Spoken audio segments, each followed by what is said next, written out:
حضرت نے کتاب لکھی الامن والعلا، اس میں آپ فرماتے ہیں جو حضور کی پناہ میں آ جاتا ہے نا وہ بچ جاتا ہے۔ اللہ کرے آپ کو سمجھ آئے میری بات کی۔ جو حضور کی پناہ میں آ جاتا ہے وہ جو دنیا دار رہتا ہے، مالدار رہتا ہے، حضور کی پناہ میں نہیں آتا وہ بے سکون رہتا ہے۔ فرماتے ہیں یہاں دنیا میں بھی حضور کی پناہ میں آ جاؤ، آج لے ان کی پناہ۔ اور آج دلیل آپ نے ابن ماجہ کی حدیث لکھی ہے، حضرت تمیم داری حدیث کے راوی ہیں، اعلیٰ حضرت نے لکھی ہے، فرماتے ہیں جو حضور کی پناہ میں آیا بچ گیا۔ دلیل دیتے ہیں، فرمایا انسان جانور بھی آتے تھے تو بچ جاتے تھے۔ حضرت تمیم داری رضی اللہ تعالیٰ عنہ فرماتے ہیں کہ ہم کھڑے تھے، ایک اونٹ دوڑتا ہوا آیا، نبی کریم صلی اللہ علیہ وسلم کے پہلے اس نے قدموں پہ سجدے کیے۔ صحابہ کہنے لگے حضور ہمیں بھی اجازت دیں، فرمایا وہ تو بے زبان ہے، اسے تو پتہ کوئی نہیں، پیش نظر ہے وہ نو بہار، سجدے کو دل ہے بے قرار، روکیے سر کو روکیے یہی تو امتحان ہے۔ فرمایا اسے کیا پتا، تم تو مکلف ہو شریعت کے، تمہیں اجازت نہیں ہے۔ اور اعلیٰ حضرت نے 2 ٹوک لکھا ہے، فرمایا سوائے خدا کے کسی کو تعظیمی سجدہ بھی حرام ہے۔ یہ نوٹ کر لیں میری بات۔ اور اعلیٰ حضرت نے فتاوی رضویہ میں لکھا ہے کسی قبر پہ جاؤ تو 4 ہاتھ دور کھڑے رہو۔ اللہ کرے آپ کو سمجھ آئے، کتنے ہاتھ؟ 4 ہاتھ دور کھڑے رہو، سورۃ فاتحہ پڑھو، درود شریف پڑھو، جس قبر پہ گئے ہو ان کی روح کو اصال ثواب کرو، ان کے وسیلے سے دعا مانگو۔ اعلیٰ حضرت فرماتے ہیں قبر کو سجدہ بالاتفاق حرام ہے، طواف قبر کا کرنا بالاتفاق حرام ہے، بوسہ لینے میں اختلاف ہے کہ جائز ہے کہ ناجائز ہے، لیکن بوسے سے بھی چونکہ شک پڑتا ہے تو فرماتے ہیں احمد رضا کی رائے یہ ہے کہ بوسہ لینے سے بھی بچا جائے۔ وہ آ گیا تو اس سے اگلی باتیں کرتا ہے، بس خاموش رہ، باادب رہ اور پیچھے رہ۔ تو حضرت تمیم داری کہتے ہیں یہ حدیث اعلیٰ حضرت نے لکھی ہے الامن والعلا میں، فرماتے ہیں کہ اونٹ نے پہلے سجدہ کیا، قدم چومے، پھر اس نے حضور کے کان میں کوئی بات کہی۔ روزے دے دوالے نے غلامہ دیاں ٹولیاں، ایک پہ سن دے کروڑاں دیاں بولیاں، یعنی اونٹ نے بات کی تو حضور نے وہ بھی سن لی۔ اعلیٰ حضرت کہتے ہیں جو پناہ میں آتا ہے بچ جاتا ہے۔ کہتے ہیں رسول کریم نے نا اونٹ کی پشت پہ ہاتھ پھیرا اور اللہ کے محبوب فرمانے لگے فکر نہ کر، اب تو آ گیا ہے نا تو جیسے تو کہے گا ویسے ہی ہو جائے گا، جیسے تو کہے گا ویسے ہی۔ ابن ماجہ میں موجود ہے، پر میں چونکہ فاضل بریلوی رحمۃ اللہ علیہ کی کتاب سے پیش کر رہا ہوں الامن والعلا سے، تو میں اسی انداز میں پیش کر رہا ہوں جس انداز میں وہاں ہے۔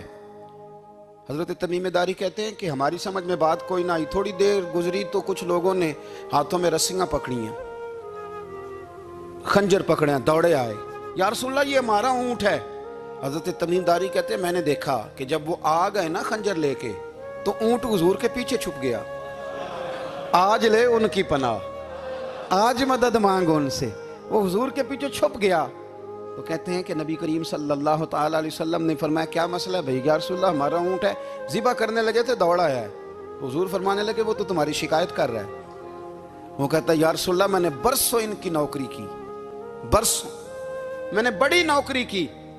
صحیح کہتا ہے یا رسول اللہ؟ ٹھیک کہتا ہے حضور، اب بوڑھا ہو گیا ہوں، تھوڑا زیادہ بوجھ نہیں اٹھا سکتا تو مجھے ذبح کر کے کھانا چاہتے ہیں، میں مرنا نہیں چاہتا۔ نبی کریم فرمانے لگے اچھے لوگ یہ صلہ دیتے ہیں؟ انہوں نے کہا عرض کی حضور آپ حکم کر دیں، ہم اس کو چھوڑ دیتے ہیں یا رسول اللہ، نہیں ذبح کریں گے، خدمت کریں گے۔ حضور فرمانے لگے نہیں، اب میرے پاس آیا ہے نا، اب میں نے واپس نہیں کرنا، آج ہو گیا ہے، آج لے ان کی پناہ، آج مدد مانگ ان سے، آج ہو گیا یا رسول اللہ پھر رکھ لیں۔ حضور نے فرمایا نہیں بھائی پیسے بتاؤ کتنے؟ یا رسول اللہ نہیں نہیں کچھ نہیں۔ نبی کریم علیہ السلام نے فرمایا نہیں بتاؤ کتنے، بتاؤ کتنے؟ انہوں نے کہا حضور ایک دفعہ ریٹ لگایا تھا تو 100 دینار لگا تھا۔ حضور نے فرمایا بلال دے دو 100 دینار، 100 دینار دے دیا۔ اعلیٰ حضرت فرماتے ہیں دیکھو ان کی پناہ میں آنے کی برکتیں کتنی ہیں۔ ان سے کہا تم جاؤ، وہ چلے گئے، حضور نے پشت پہ ہاتھ پھیرا، فرمایا جا تو آزاد ہے۔ حضرت تمیم داری کہتے ہیں وہ پہلے گیا پھر پلٹ کے آیا، اس نے نبی پاک کے کان میں کو بات کی، کئی باتیں کی، پر میں ایک بات کرتا ہوں، کئی باتیں کی، ایک بات کی تو حضور رو پڑے۔ اونٹ چلا گیا، ہم نے عرض کی حضور یہ کیا کہہ گیا ہے؟ تو محبوب فرمانے لگے یہ کہہ گیا یا رسول اللہ جس طرح آپ نے مجھے چھری سے بچایا ہے، میں دعا کرتا ہوں اللہ آپ کی امت کو جہنم سے محفوظ فرمائے، اللہ جہنم سے بچائے آپ کی امت کو، اس طرح مجھے چھری سے آپ نے محفوظ کیا۔